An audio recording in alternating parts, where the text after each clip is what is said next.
ভুলে গেছে ভাই। আমি তো দেশ থেকে নতুন আসছি ভাই, এদেশের নিয়ম কানুন তো জানি না ভাই।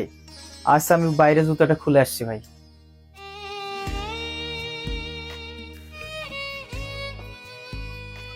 ভাই আমি কোনখানে শুভ? অনেক দূর থেকে আসছিলাম তো, অনেক ক্লান্ত ভাই, যদি একটু ঘুমানোর জায়গাটা দেখাই দিতেন ভাই। কি বলবো ভাই, রুমে তো জায়গা নাই, 8 জন লোক শোয়ার মতন ব্যবস্থা আছে। এখন কি করা যায় বলেন তো? কি করা যায় মানে? এইখানে আমরা 8 জন লোক, 8টা বেড, এনে কি দের এক্সট্রা বেড আছে নাকি যে বেডও থাকবো? নিচে জায়গা আছে, নিচে তা হোক।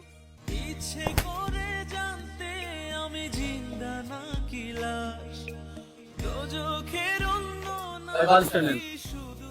দেখি ভাই, খাওয়া দাওয়া করছেননি? না ভাই, খাওয়া দাওয়া করি নাই। ভাই আমরা তো খাওয়া দাওয়া করে লাইছি, তো এখন পাতিলে ভাত আছে কিনা সঠিক জানি না। ভাত আছে কিনা আপনি জানেন না? যে কটা ভাত আছে এটা খাই আমরা সকালে ডিউটি যাইতে হইব না? হ্যাঁ, নতুন লোক আইছে, বাইরে তো খাই আইব না? হ্যাঁ মিয়া, আপনি তো আসলে একটা বেজাইলে লোক। প্রথমে আয় পড়ছেন রুমের ভিতরে জুতাটি ফাও দে, আর এখন যে সিতুয়ে ফুটতে পারছেন ব্যক্তি মানুষ ঘুমাইতেছে, বাতিটা বন্ধ করে দিয়ে ঘুমাইবেন না? টান বাতিটা বন্ধ করে দিয়ে তারপরে ঘুমান। কোত্থেকে যা আসে এসব পাগল ছাগল লোক।